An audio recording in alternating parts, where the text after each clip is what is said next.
favorite childhood storybooks is Eric Carle's The Very Hungry Caterpillar.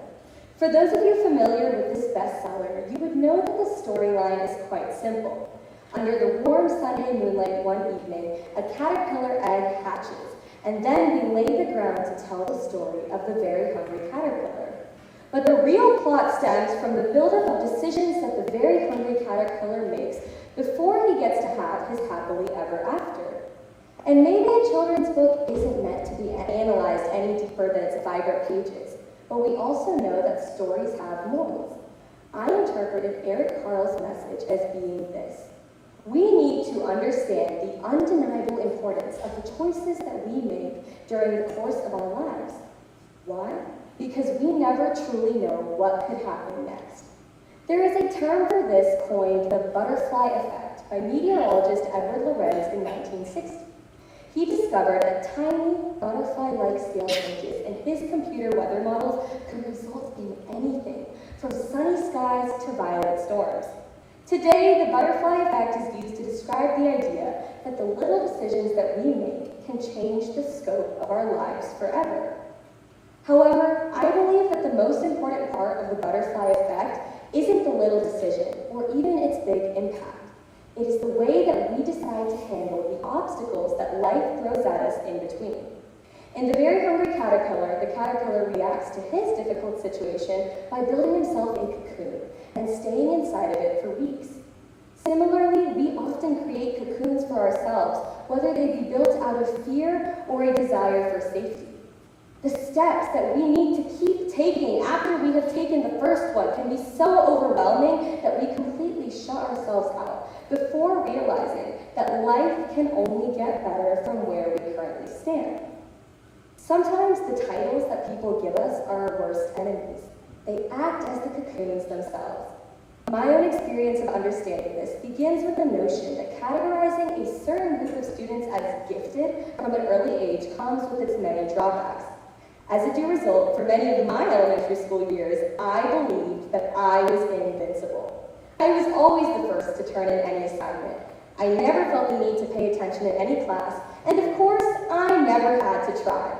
I would just naturally be the best at every single thing I did, until I wasn't. One of my earliest memories of so-called failure comes from a school-wide speech contest in the 5th grade. I made finals as I expected to, and when the announcer came on to call up the winners, I sat there with a smug look on my face, arms crossed, casually laid back. She called up 3rd place. It wasn't me, but that was okay. She called up 2nd place. I heard applause. It wasn't me, but that was also okay. I was obviously going to be first. She called up 1st place. Loud applause, but I heard an empty silence. The announcer had to have misread the name on her paper. I mean, what did the girl standing up there have that I didn't? Apparently, the 1st place trophy. I cried like a 5-year-old, not a 5th grader that day. But from that moment on, I realized that I was not Wonder Woman. I was one amongst an endless number of students who would not be able to grow nor make a difference till I realized that gifted never meant perfect.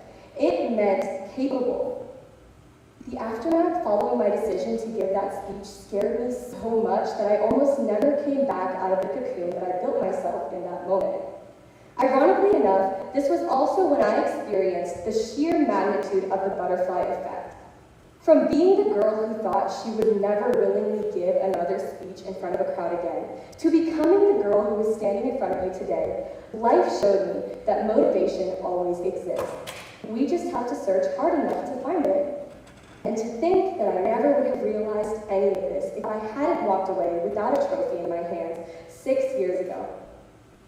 We need to realize the importance of the decisions that we make during our life because they truly do fuel what happens next.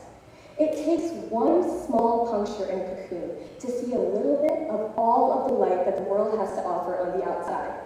And just like that, on the final page of Eric Carle's classic storybook, the image of a vibrantly illustrated butterfly is still vivid in my head to this day.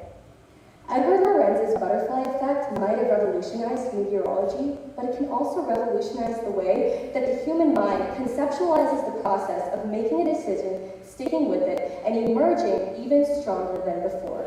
So remember that every single choice that you make during the course of your life fuels what may or may not happen next. Whatever you choose to do with this information, do it knowing that it will work out. After all, it did for the very hungry caterpillar. Thank you.